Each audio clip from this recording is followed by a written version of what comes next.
It was the bitter winter of 1944, and the frozen fields of France bore witness to the harsh realities of war. The Allied forces, having pushed deep into German-occupied territory, were now entrenched in bitter conflict with the retreating Wehrmacht. In the shadow of the relentless battles that raged across Europe, prisoners of war, German soldiers captured by the Allies, found themselves in a strange limbo. Having once been the aggressors, now they were the ones to be fed, tended to, and guarded. But as their captors brought them into American POW camps, the Germans were confronted not just with a different army but with a cultural clash that would be far less expected: the food. The American soldiers, weary from battle, had grown accustomed to the rich, meaty stews, the heavy rations, and the simple pleasures of canned beans, biscuits, and powdered eggs. The Germans, however, looked upon these meals with a mixture of curiosity and disdain. They were, after all, soldiers of the Third Reich, raised on hearty German fare, roast meats, sausages, potatoes, and the rich sauces that defined their culinary heritage. The American rations, though nutritious, appeared strange to them. The canned, tasteless-looking meat, the oddly textured powdered eggs, and the unfamiliar vegetables that tasted unlike anything they had known. At first, the German POWs mocked the food they were given. They scoffed at the American beans, the thin broths, the unfamiliar powdered drinks. To them, it was an insult. After all, they had come from a nation that prided itself on its culinary sophistication, a place where every meal was a carefully prepared affair. Now these soldiers, many of whom had once dined on hearty stews and thick sausages, were expected to stomach the bland, unremarkable fare of their captors. One German soldier, Klaus Müller, found it especially difficult. He had been an officer in the Wehrmacht, a man who had known the finer things in life before the war. As a child, he had grown up in Berlin, where his family had frequently attended high-end restaurants. But now, sitting at a wooden bench in a makeshift POW camp, Klaus was faced with a small tin can of beans, the smell of which turned his stomach. His fellow prisoners exchanged grimaces, some even joking in their broken English about how the Americans must be trying to break their spirits with such unappetizing meals. "This is what you feed your soldiers?" one would scoff. "No wonder you can't win the war with food like this." But the mockery didn't last long. It only took a few days for the reality of their situation to sink in. Food, it seemed, was an even rarer commodity than the German soldiers had anticipated. In the vast POW camps, there were no kitchens capable of producing the kind of elaborate meals they were used to. The cold, unforgiving winter months had taken their toll, and supplies were scarce. What the German soldiers had once considered a mockery of food slowly became a lifeline. As the days passed, their hunger grew. At first they refused to touch the food, but hunger has a way of making even the proudest men reconsider their stance. The bland beans, initially the object of their derision, began to look far more appealing. The powdered eggs, which had seemed so foreign to them, now tasted like a luxury.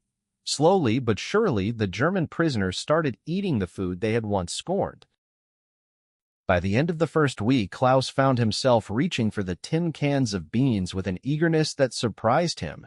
His stomach ached with hunger, and the dry, cardboard-like bread that came with each meal suddenly became something to savor. He couldn't help but notice that the food, though far from gourmet, was enough to keep him alive. It wasn't gourmet cuisine, but it was nourishing, and it filled the emptiness inside him. Klaus's realization was mirrored by his fellow prisoners. The soldiers who had once sneered at the American food were now quietly eating every scrap, savoring the simple, unadorned meals. They began to see it for what it was: sustenance, a means to survive, something to sustain them in the midst of an unforgiving war. They may not have understood the American diet, but they understood hunger. The American soldiers, for their part, watched this transformation with a mixture of amusement and surprise. They had long since ceased to think much of their daily rations. Beans, rice, canned vegetables, and powdered eggs had become the norm. For many of them, the food was nothing more than a means of survival. They had never expected their enemies to be so resistant to something so commonplace in their own lives. But they were witnessing a remarkable shift. The German POWs, the soldiers who had once mocked the food, were now eating it with fervor. And yet, despite the initial reluctance, the food became a point of connection. There was a strange, almost comical bond that grew between the German POWs and their American captors, one that revolved around something so simple yet so powerful: food. The Germans, no longer able to turn up their noses at their meals, began to find ways to make the best of the situation. Some of the more inventive soldiers started mixing the beans with any scraps of meat they could find, while others started experimenting with the powdered eggs, adding spices from their meager rations to try and bring some flavor to the otherwise bland meals. What had once seemed like an affront to their dignity became a daily challenge: how to make something out of nothing. For Klaus, this shift was nothing short of humbling. The food, which had seemed so beneath him at first, became a symbol of survival, of his ability to adapt to a situation far beyond his control. He couldn't deny it any longer. The American soldiers had provided them with the basic tools to stay alive, even if those tools came in the form of tasteless beans and powdered eggs. Over time, Klaus even found himself discussing the food with his fellow prisoners, not out of mockery but out of genuine curiosity. "You know," he would say, "I never thought I'd be eating beans like this, but now I think I could get used to it." His comrades, who had once ribbed him for his obsession with German cuisine, now laughed along with him. The transformation in the German POWs wasn't just physical, it was emotional as well. Many of them had been raised to believe in the superiority of their nation, their culture, and yes, their food. But in the face of hunger, in the face of their own vulnerability, they had to come to terms with a new reality. It was a humbling lesson, one they would carry with them long after the war was over. The food they had once mocked was now something they could not live without. It had become a constant reminder of their fragility and of the unlikely power of something as simple as a meal. But the ultimate irony was this: the German prisoners who had once mocked the Americans for their inferior cuisine found themselves gradually learning to appreciate it. In the end, it wasn't just about survival. It was about a deeper understanding of how war and humanity could change even the most entrenched perspectives. The American food that had once seemed like a joke to the German soldiers became a lifeline, a source of sustenance that they could no longer do without. And in this most unexpected of places, amid the bitter cold of the POW camp and the bitter realities of war, they learned to see food not as a luxury, but as a fundamental necessity that could shape their survival and even their perceptions of one another. As the weeks dragged on, the German prisoners found themselves adjusting not just to the physical aspects of their captivity, but to the subtle emotional shifts that came with being dependent on the kindness and resources of their captors. The initial bitterness that had filled their hearts gave way to a reluctant acceptance, and then, in many cases, to an unexpected sense of gratitude. The soldiers who had once mocked the blandness of American rations were now eagerly awaiting each meal, no longer with disdain but with appreciation. The food, once viewed as a source of ridicule, had now become a symbol of life itself, a testament to the resiliency of the human spirit and the stark realities of war. For the American soldiers, the change in their prisoners' attitudes was a quiet victory. It wasn't just a matter of food, it was a testament to the power of survival, to the simple fact that in times of extreme hardship, the most basic of needs could forge unlikely bonds. The German POWs had started off with an air of superiority, viewing their own nation's culinary heritage as a mark of pride. But that pride was slowly eroded by the harsh realities of captivity. The food they had once dismissed as inferior had become a steady, reliable source of nourishment and, in some ways, even comfort. The American soldiers, for their part, had always known the value of their simple rations. They had grown accustomed to the mundane nature of their daily meals, often made from canned goods and dehydrated components. But the sight of the German POWs' initial disdain, followed by their eventual acceptance, was a stark reminder of how war could strip away more than just lives. It could strip away identities, ideals, and even cultural pride. The soldiers began to reflect on the differences between their two nations, not just in terms of military might, but in the small personal details that so often went unnoticed. One American soldier, Corporal James Pierce, a cook in the camp, found himself reflecting on this shift as he prepared the daily meals. The German soldiers, once hostile and resistant, were now the ones who offered him the most compliments. "You make this taste pretty good for beans," Klaus had said to him one day, a half-smile on his face. It was a comment that Pierce would remember for years to come. It was a reminder that in the madness of war, it was often the smallest gestures, the simple act of sharing a meal that could bridge the divide between enemies and allies. Despite the heavy weight of the war around them, the food served as a strange form of currency in the POW camp, a means by which both captors and captives could assert their humanity in the face of overwhelming violence. It became a space where the rigid walls of the front lines seemed to dissolve, where men who had once been enemies could find common ground.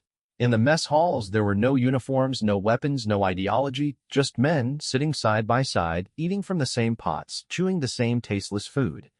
In that moment, the lines between soldier and enemy were blurred, replaced by something far more fundamental, the shared need for survival. And yet, despite the strange camaraderie that began to develop between the American and German soldiers, the POWs could never entirely shake their sense of loss. Their country, their people, their culture all had been shattered by the war. The food that had once symbolized German strength, pride, and tradition now seemed like a distant memory. It was as though the very act of eating had become an act of mourning, a reminder of everything they had lost.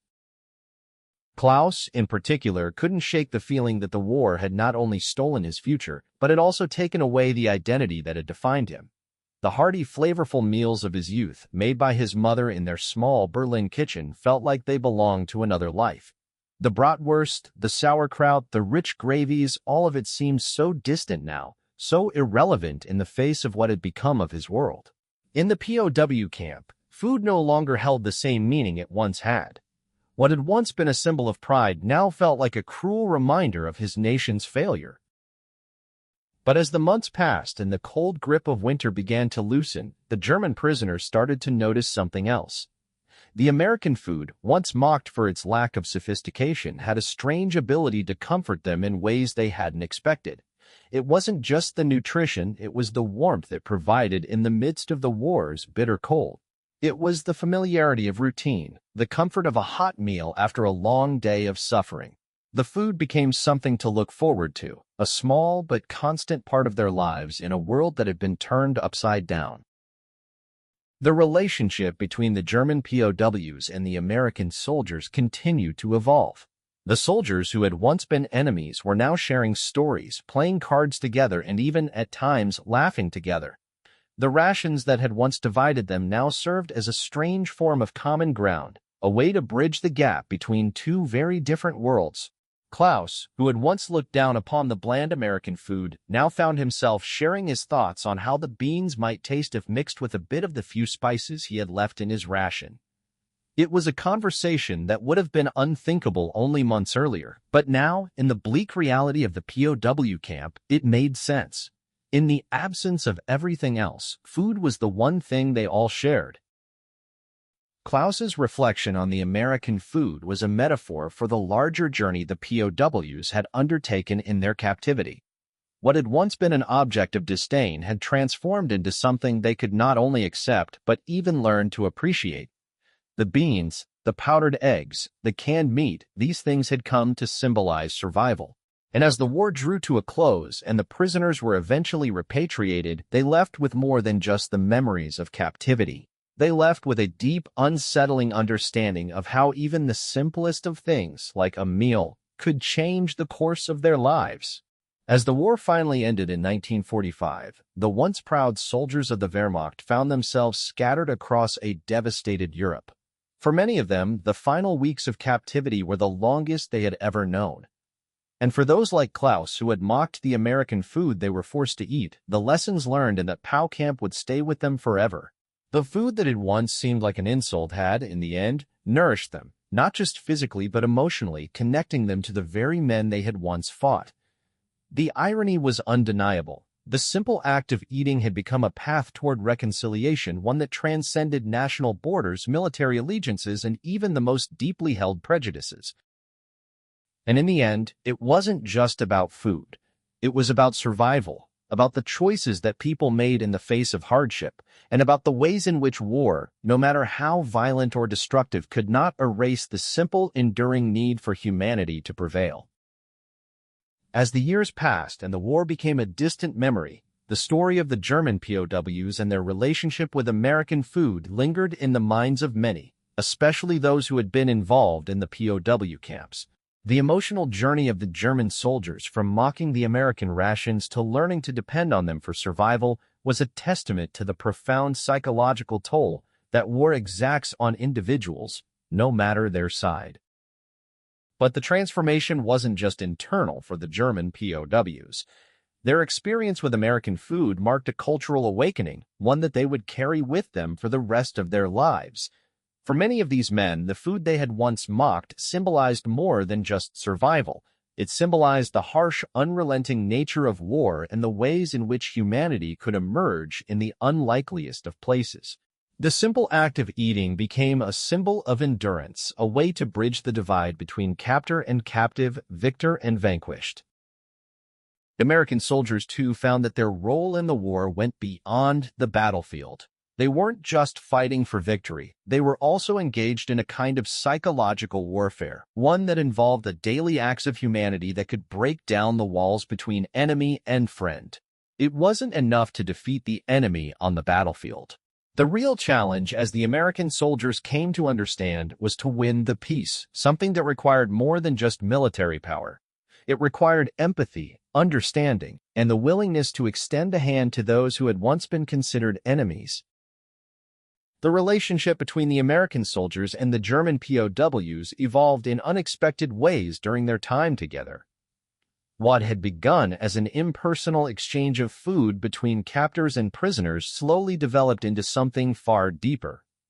As the Germans adapted to their new reality, many found themselves sharing stories about their homes, their families, and their pre-war lives. Despite the language barrier and cultural differences, they began to see each other not as mere combatants but as human beings, men who had been caught in the same brutal conflict, fighting for causes that they did not fully understand or, in some cases, even agree with. Corporal James Pierce, who had been a cook in the POW camp, never forgot the German soldiers who had once scoffed at his cooking. Years after the war ended, he often found himself reflecting on those moments, on the strange camaraderie that had developed between himself and the men who had once been his enemies. He remembered the way Klaus had offered his advice on how to improve the beans and how they had laughed together about the oddities of their shared meals. For Pierce, the experience had been one of profound human connection. The food they had eaten, while bland and simple, had served as a foundation for that connection, a way to bridge the gap between two very different worlds. When the war ended and the POWs were sent back to Germany, many of them were forever changed by the kindness they had received from their captors. The food that had once symbolized their humiliation had now become a symbol of their survival. It was no longer just a meal, it was a reminder of the strange grace that had been offered to them in the most unexpected of places. The German prisoners of war who had once mocked American cuisine now found themselves reflecting on it with a sense of gratitude, not just for the sustenance it provided, but for the lesson it had taught them about survival, humility, and the complexities of war. As the decades passed, the story of the German POWs and their surprising transformation became one of many that would be told to future generations. The story of how these men, who had once considered themselves superior, had been humbled by something as simple as a meal, would serve as a powerful reminder of the unpredictability of war. It was a story of how the brutality of war could be tempered by small acts of kindness, how food, the most basic of human needs, could be a bridge to reconciliation. For the German soldiers, particularly those like Klaus, the food they had once scorned became an indelible part of their post-war identity. It was a symbol of their journey from arrogance to humility, from enemy to survivor. The American rations, once a source of derision, had become a symbol of the unexpected twist that life and war could deliver. For Klaus and many others, it was a lesson in resilience, in the power of change, and in the ways in which human beings could adapt to even the most difficult of circumstances. But the impact of the American food didn't end with the POWs. It extended to the soldiers who had served in the camps, the cooks who had prepared the meals, and the officers who had watched over the prisoners. For them, the food became a symbol of the moral responsibility they had in the aftermath of war. It was a reminder that victory was not only measured by military success but by the ability to treat others with dignity, even in times of extreme conflict. The legacy of those humble meals served as a reminder of the broader responsibility the Allied forces felt toward their prisoners and the ways in which the treatment of captives could shape the future of international relations. In the end, the story of the German POWs and their shift in attitude toward American food wasn't just about the food itself. It was about the larger moral and emotional journey they undertook during their captivity. It was about how war, with all its horrors and cruelties, could also expose the humanity in people, even in the most unlikely circumstances. The food that had once divided them now served as a common ground, a point of connection between captor and captive, enemy and survivor. And for those who had experienced it, that lesson would stay with them forever, a reminder that even in the darkest moments of history, there was always the possibility for compassion, understanding, and change. As they returned to their homes in post-war Germany, the former POWs carried with them not just the memories of their captivity, but the deeper understanding that survival and reconciliation were not just about victory on the battlefield. They had learned that sometimes survival meant accepting the unexpected, finding humanity in the most unlikely of places, and realizing that the simplest things like food could change the course of history.